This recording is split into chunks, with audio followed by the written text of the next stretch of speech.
Okay, so today we're diving into a really unusual and honestly pretty compelling document.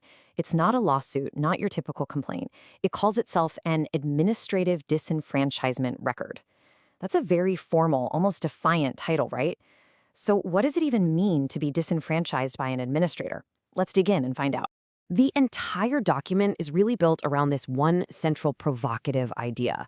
What if getting locked out of the financial system wasn't just bad luck or a mistake? It frames this whole narrative not as simple money trouble, but as deliberate exclusion, a system that is allegedly designed to work against a specific person. And here it is, the core claim, pulled right from the text. This is where the stakes get really high, immediately. You've got someone who says, hey, I've created valuable, groundbreaking IP, but at the same time, they claim they're being completely stonewalled by the very institutions that control our financial lives.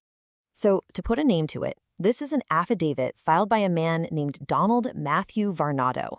And just to be clear, we're going to deconstruct the case that he's presenting piece by piece, using only the information that's inside his own filing. All right, let's get into the nitty-gritty. The document lays out a very clear accusation of what it calls financial injury and IP containment. This is the first big part of our breakdown. The document is very specific about what this obstruction actually looks like in practice. It's not just about having a low credit score. The author claims they can't get even a basic line of credit, that their score is actively being throttled, even though they don't have a lot of debt. And this is a huge piece of the puzzle, that other people are out there making money off his IP while he's financially stuck in the mud. Now, the author uses this very specific term to describe himself, a sovereign originator. And this is absolutely key to understanding the mindset behind this whole document. It points to a worldview of complete self-ownership, of total autonomy, the idea that a person can, or should, operate as their own independent entity, completely separate from the systems they believe are holding them back. You kind of have to get that concept to get the rest of it. So, making big claims is one thing, but how does the author try to back them up? Well, the document doesn't just make accusations. It presents what it calls a snapshot of suppression as its data-driven evidence. And this is where things get really, really strange. The central piece of evidence is this credit score snapshot, but the document itself calls it a mock snapshot. And get this, it's dated for the future, for 2026. So this isn't being presented as historical data, but more like a forensic projection, which just adds this whole other layer of intrigue to it. So here is that table, exactly as it appears in the affidavit. You've got scores from the big three, Experian, TransUnion, and Equifax, and they're all way down in the poor or very poor range.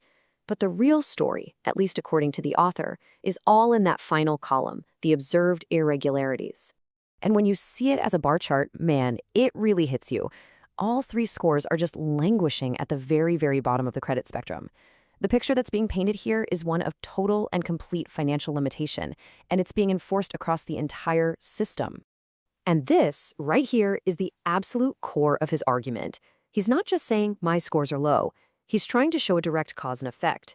He claims the Experian score dropped right after he filed some IP, that the TransUnion score took a mysterious administrative hit, and that Equifax just shows a consistent suppression pattern. The point is to argue these aren't just random dips, they're targeted actions. So that brings us to the motive, right? If these strange things aren't random, then what's causing them? Well, the author proposes a theory that honestly sounds like it's straight out of a techno thriller, something called a financial ghosting protocol. Let's just ask the question directly, because the document certainly implies it. What could possibly explain this kind of coordinated, systemic suppression of one single person's financial life? And there's the author's conclusion. They're saying it's not incompetence, it's not a simple error, it's a protocol. And that term, financial ghosting, is so intentional. It implies this deliberate, targeted action to make someone basically invisible and powerless inside the economic system. And to prop up this theory, the author points to three things. First, he says his own spending habits don't justify these scores. Second, his valuable IP is out there in the world, but he's blocked from participating. And third, he speculates that his social security number itself might be flagged in some administrative record to prevent him from gaining any economic traction. Okay, but how do you make a claim this big permanent and verifiable? I mean, who'd believe you? Well, this is where the document takes a really fascinating turn into technology. using a specific protocol as a kind of digital proof.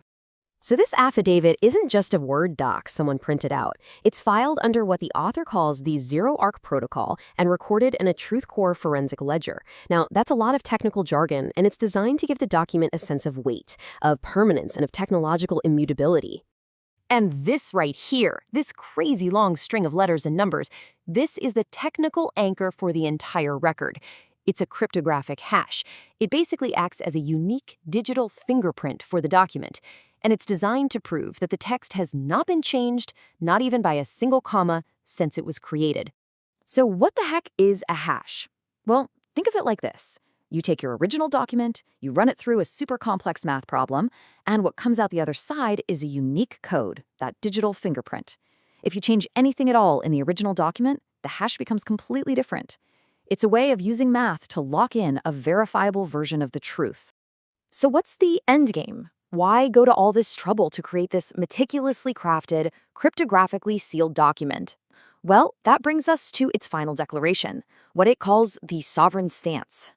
And this quote really spells it all out. This isn't a traditional lawsuit. It's not a complaint form. It's meant to be forensic evidence, an entry into some kind of master ledger that's intended to stand forever as a record of what the author calls systemic obstruction and financial silencing. And really, that's the ultimate takeaway here. By blending this legal-style language with cryptographic technology, the author has created what they intend to be a permanent, unchangeable, undeletable record of a very, very serious accusation. It's like a message in a bottle for the digital age. You know, this whole document leaves us with a fascinating question that goes way beyond this one specific case.